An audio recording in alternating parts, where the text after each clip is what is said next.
The first rule was simple: don't open your windows. It came out of nowhere. One minute I'm eating reheated pizza on the couch, watching ESPN reruns because real sports are canceled until further notice, and the next, my phone buzzes with an emergency alert. Do not open your windows, remain inside. That was it. No explanation, no context, not even a reason to panic, if I'm honest, because in my head it was just another government overreaction. My mom called me right after. She lives in the next state over.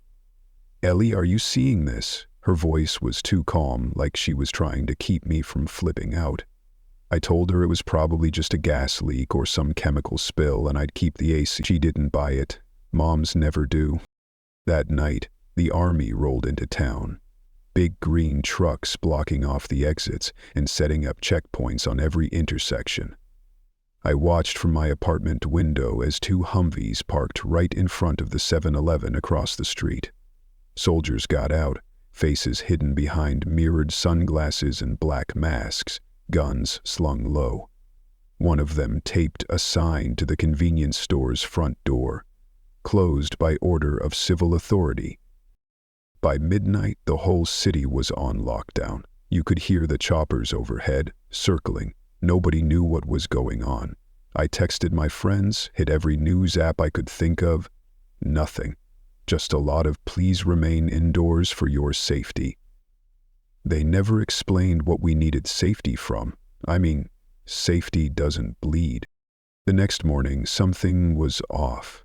The air tasted different, like copper and sweat. The news was just the same emergency alert looping over and over. Nobody in the building left their apartments. My neighbor, Mrs. Walsh, taped towels over her vents. She caught me in the hallway when I tried to grab my DoorDash. "Don't open anything, not even the peephole," she hissed like we were in a spy movie. Her husband waved from behind her with the same haunted eyes you see on stray dogs. That was the first day the phones died. Not all at once, but enough to notice.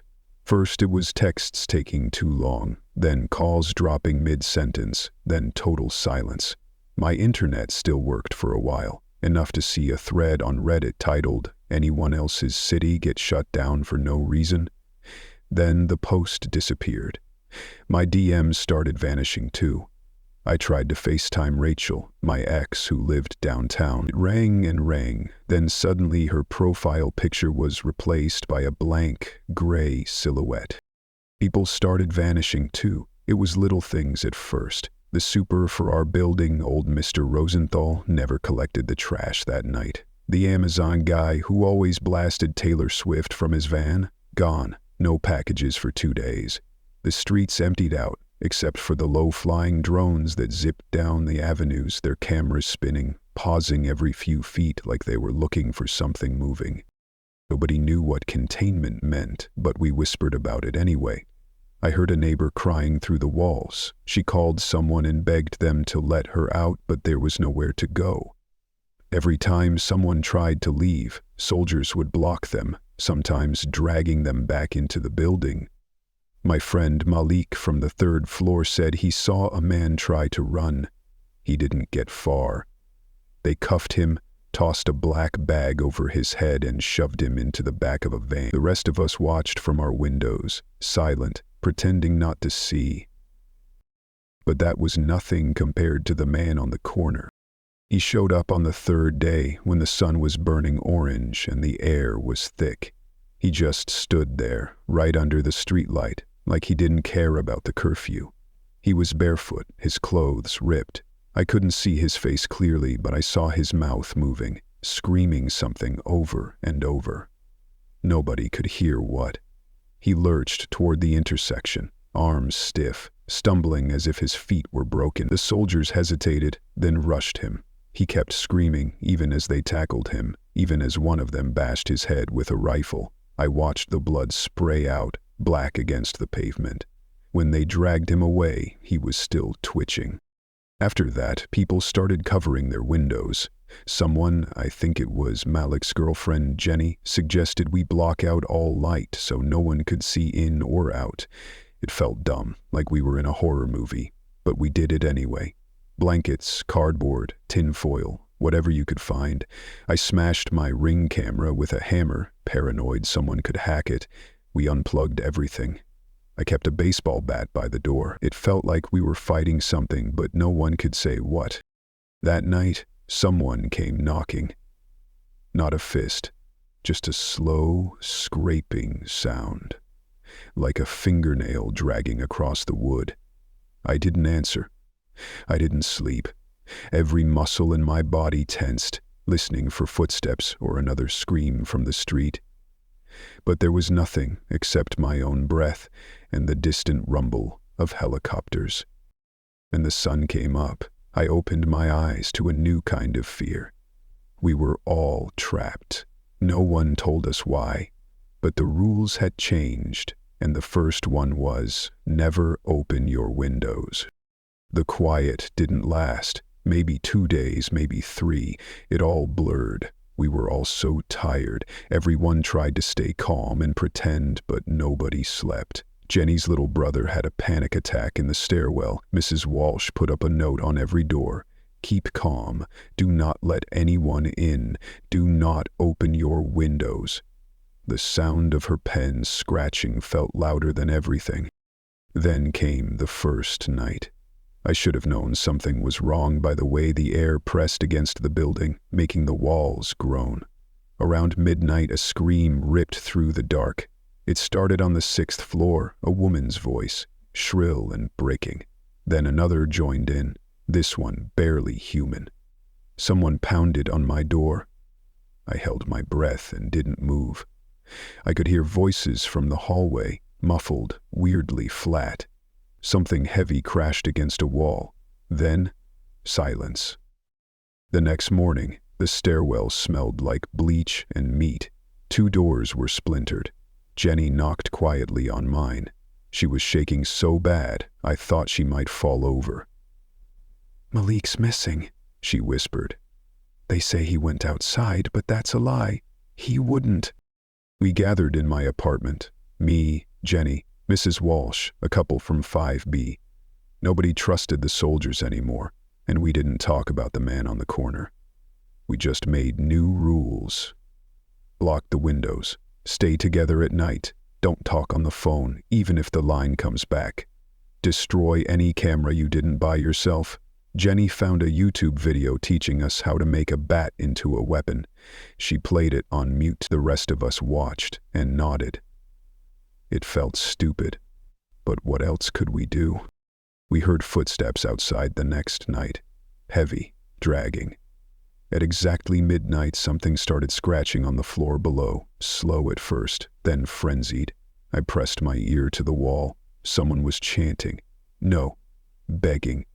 Let me in, over and over until it turned to snarling. I didn't sleep. Jenny texted me at 3 a.m. just to see if I was alive. When the sun came up, there were boot prints and long smears of blood on the stairs. On the lobby floor, deep gouges. The soldiers outside didn't move, but I saw one of them cross himself when he thought nobody was watching. That night, something started pounding at 1:12 EMM. Every dog in the building started howling. No one opened their doors. The pounding moved from door to door up to the 7th floor, then silence. I think everyone in the building held their breath at once. On the 4th night, we made a plan. The air outside was sour, electric. Jenny's eyes were wild, her hands wrapped around the bat like she'd break it in half. We'd try to get to the parking garage and see if the tunnels under the city still connected to the old subway station. Maybe we could escape. We packed light, water bottles, crowbars, a couple of flashlights, one of those tiny first aid kits from Walgreens. We moved like ghosts through the basement, whispering. Mrs. Walsh led the way, holding a rosary. I felt stupid for thinking the tunnels would be empty. They weren't. We saw a body slumped in the shadows, but it wasn't dead. Its eyes tracked us, wide and hungry, lips moving without a sound. It reached for us, and we ran. There were more in the dark, crawling along the walls, twitching and muttering. Jenny almost screamed.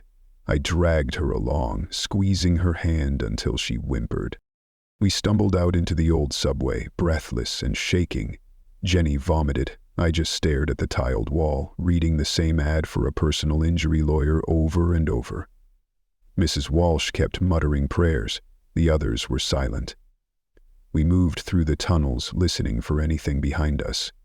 I heard footsteps that didn't match ours, sometimes close, sometimes echoing from far away. We found a place to rest, an old employee break room. There were still snack wrappers on the table. I started to drift off, head against a vending machine, when I heard someone say my name. It was my sister, Rose. She shouldn't have been there. I saw her die in an accident 5 years ago, blood, glass, screaming, but she stood in front of me now, smiling, just like she did at Christmas. I froze. She talked like nothing happened. "You okay, Eli? You look tired." I wanted to answer, but I couldn't. I tried to stand, but the world tilted. Jenny pulled me back. "There's nothing there, Eli," she whispered, and my sister vanished. Just gone, as if she'd never been there at all. The others started seeing things too. Mrs. Walsh saw her husband, who'd been dragged away. The couple from 5B saw their son. Everyone cried. Jenny stopped talking for almost an hour. We all sat in the dark, clinging to each other. I tried to remind myself, none of this is real, but I couldn't shake the feeling that maybe, just maybe it was. That maybe whatever had come into our city wasn't just killing people. It was rewriting us, erasing us, one memory at a time. We kept moving, but nothing made sense. The people who talked to us in the dark didn't bite or scratch. They just whispered. Some of them smiled too much, with eyes like static. One of the guys from 5B suddenly forgot his wife's name in the middle of talking to her. He smiled and said, "It's okay, we're all friends here." His voice was wrong, stretched out and too happy. Jenny and I backed away. I clutched my bat, ready for anything. I don't know who was more terrified, him or me. By the time we reached another exit, I wasn't sure if I was still the same person who started all this. But I knew one thing for sure. Whatever this infection was, it wasn't just in the blood. It was in our thoughts, our memories, our voices. And nobody, not even the people you loved, could be trusted if they started to smile like that. We lost half the group before daylight. The tunnels weren't safe. Everyone knew it, but it was better than the open streets. The things hunting us at night didn't care about locks. I stopped counting the days. Time turned inside out. I barely remembered what fresh air tasted like. Jenny became the anchor. She kept a list in her notebook. Names, dates, the rules. Don't open the windows. Don't trust what you see. Don't answer if someone knocks. The old rules. But they were all broken now. We reached a barricade near the old city hall, all sandbags and overturned cop cars. There were people there, dozens, maybe 100, all shapes and sizes, faces smeared with dirt, fear in their eyes. Someone recognized me from school. "Ellie, we thought you were dead." I almost laughed. They had a plan, or at least the start of one.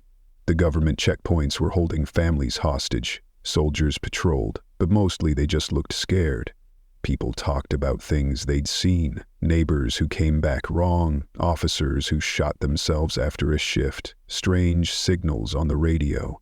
There were more rebels every day, kids, teachers, even a few off-duty cops. Nobody wanted to fight, but nobody wanted to forget who they were either. We started small, smuggling food, taking out the cameras, painting warnings in big red letters, "Do not open your windows." Some broke into the hospital and found it full of the infected, silent, smiling, all facing the walls.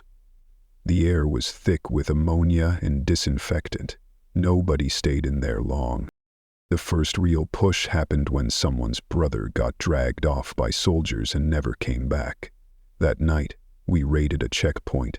Bottles of gasoline, torches, and a battering ram made from a stolen traffic sign. The first explosion lit up the sky. People screamed, but it was different this time. Not fear, but rage. Jenny led the charge, swinging her bat. I carried the first aid kit, patching up wounds, wishing I could fix more than skin. A few of us broke into a city broadcast center. We hijacked the feed, 30 seconds on live TV before the military cut us off. Jenny held up her notebook and shouted, "Don't let them rewrite you, don't let them in." We saw our own faces on the monitors, scared and desperate, but alive. For a moment the city felt united, like we were all waking up from a bad dream at the same time. It cost us. The youngest kid in our group, Omar, got caught running back from the station. He was only 12. They shot him in front of the barricade. No warning, just gunfire and silence. Jenny fell apart. I held her while she sobbed, rocking back and forth, her fists clenched. The rest of us dug a shallow grave in the park and marked it with a traffic cone.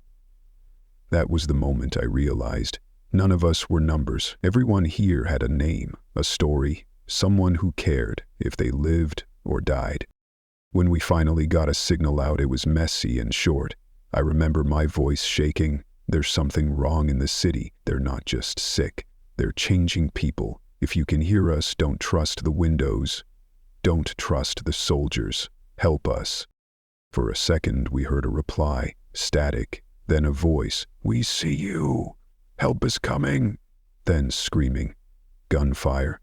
Breaking glass. All of it swallowed up by darkness. Dawn crept over the rooftops. The city looked smaller, like it had been chewed up. Smoke drifted over the skyline. The survivors gathered on the highest building we could find, faces hard, eyes red. Some held hands, others just stared at the horizon. Jenny found me, pressed her notebook into my palm. "You lead now," she whispered. "Don't let them in." I looked down at the city. Broken, battered, but still here. The rules had changed again, but we were still alive. And as the first sunlight hit my face, I realized it was my turn to keep everyone safe, even if that meant never trusting a single window again.